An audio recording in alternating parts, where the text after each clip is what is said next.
Good evening, Assalamu alaikum, and welcome to tonight's episode of Talking Points. I'm your host, Syed Neaz Ahmad. A very warm welcome after tonight's very heavy shower. In our studios today, we have a gentleman who has spent the last 20 years or 22 years with the United Nations Development Program. He is Dr. Selim Jahan.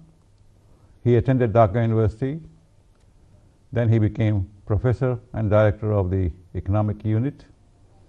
He attended a number of universities. He obtained his PhD from McGill in Canada, Montreal. Then he was visiting a scholar at Oxford and also a visiting researcher or probably a lecturer at Cambridge. Welcome to the show, sir. Thank you very much, Mr. Ahmed. Thank you.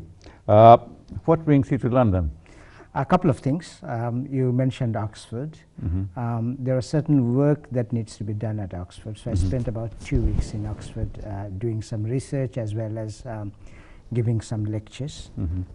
Beyond that, the thing that brought me London initially was that I translated the autobiographical novel of my friend, long-time friend and classmate Shamim Azad. Right. It's called Bangshu Beach. Right. And, from Bengali to English? To Bengali to English. Right. And I titled it as The Ancestral Embryo. Right. There are these Exile Writers Inc. in London who actually invited me to read out part of it in London. I also attended... Are these politically exiled or self-exiled? I think it's a combination of both. It's a combination of both. There are lots of people from Syria, Lebanon, Palestine. So I'd assume that lots of them are political exiles. Yes. But there may be other kinds of exiles also there. And at Queen Mary's University in London, there was this seminar on the whole question of memory and identity, which was organized by the Bisho Sahitya Kendra in London. I participated in it. I came a little bit earlier on 1st of July just to enjoy the Boishakhi Mela in London. You brought the good weather from there. I don't know. I mean, some people say I brought the warm weather to London, but it may be the good weather, yes. But it lasted too long, so it became unwelcome. Unbearable to you Londoners, maybe. I take the blame for that. Well, that's very good to see. And you were away in Cambridge sometime. I was in Cambridge in 87, 88. I was there as a visiting fellow at Trinity College and spent some time there. For the couple of years, very recently, I've been visiting Oxford quite regularly. There's an Oxford Poverty and Human Development Institute where I'm again a visiting fellow, and I come here from time to time at Oxford, yes. You're director of Human Development Reports at UNDP. Correct. Which you described as homecoming. It was homecoming, yes. That's a very interesting question. I started my career in the United Nations system back in 1992.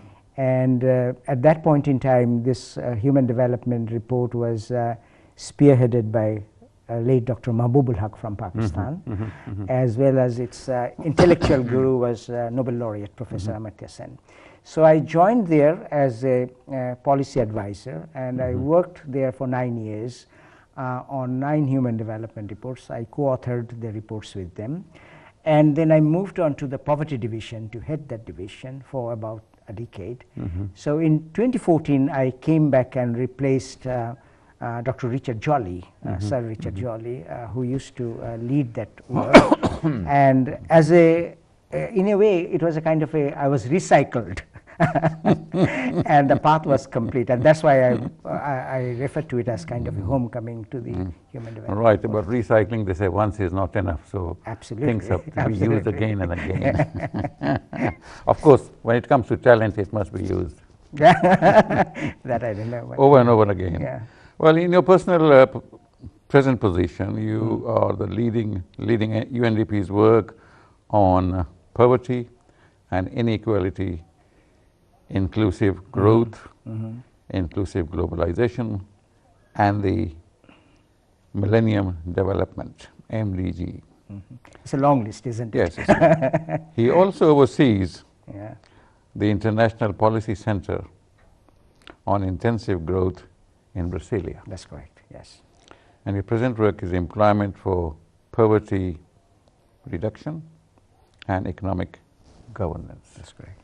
I am really amused by economic governance. You see, the governance relates to politics, you see, administrations. Right, right. But anyway, could you just briefly describe what involves your work? I mean, it seems that you are involved in from A to Z. Yeah, we are involved in a number of things, but I think in terms of priorities, there are three things that I am involved in. One is that the Human Development Report is the flagship publication of UNDP. It's an annual publication, and it takes a different view from the World Bank in terms of how we would describe development. For the bank, the basic yardstick they use to measure development is per capita income and economic growth. And what we try to tell in the report that at the end of the day, development means freedom of people to choose. It's a question of choice. Yep. And income. Choose what? Choose social choices, your economic choices, your political choices. We make choices every day as an individual, as a community, as a nation. And the development should actually expand the horizon of choices rather than restrict it. Economic growth and per capita income growth is a means to that, but that should not be the end. Yeah, but the choice can be very limited in circumstances, what is available. Absolutely. The choices can be limited, and I think the objective of development is to enhance that kind of choices, where you are protected in terms of your rights, you are secured in terms of human security, and you can exercise your choices, which you think would actually help you realize your full potentials as a human being. So that's one kind of work that I do in terms of the Human Development Report. The second kind is that we are also very much involved in working with countries in providing different kind of policy options. I mean, when we talk about developing country, that's not a homogeneous entity. The countries in Latin America are different from countries in Africa. Right. The countries in the Arab states and the Middle East, which you are very familiar with because of your teaching career and your writing career, are quite different. I mean, even within the Arab states, the Gulf states are different from Tunisia or Egypt. There's a rich man's club and the poor man's club. Absolutely, absolutely. I'm very glad that you mentioned it. So therefore, I think lots of our research work and policy work are geared to the fact that what are the kind of the policy options that we can provide to the government.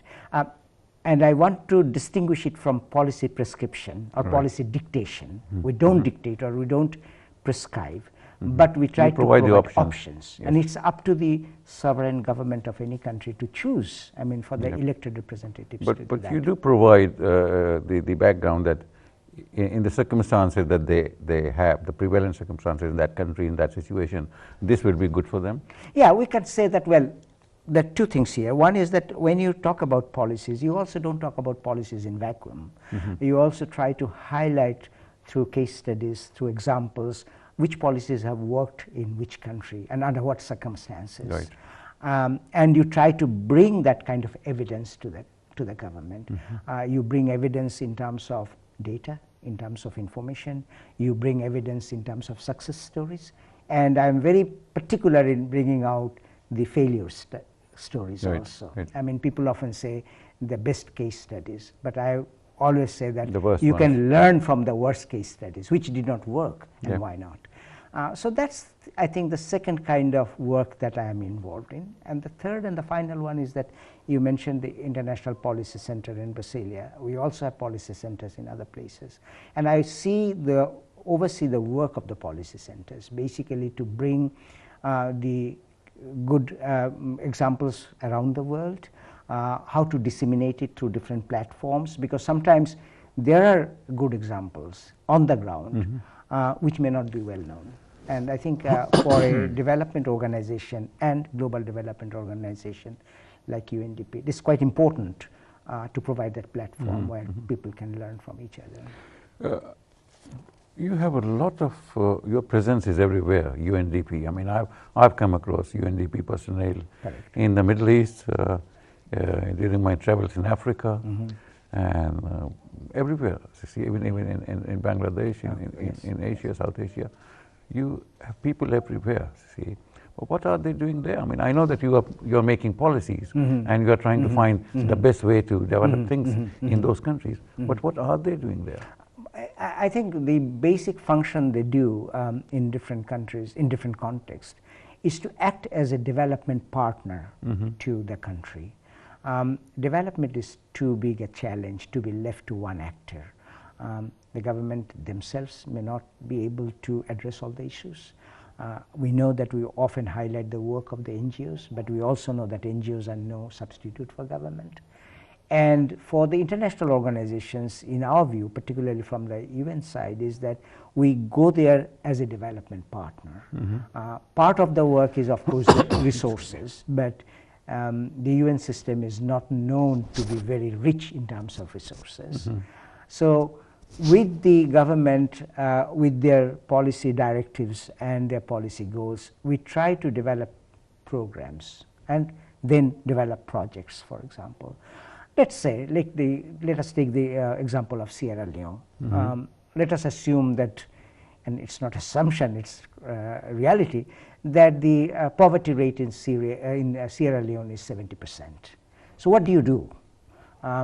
Do you try to reorient your growth process, which would be more pro-poor growth, and you also try to have some anti-poverty programs? If you have anti-poverty programs, where do you focus on? Is it specific groups or not? What kind of strategy for resource allocation you can take?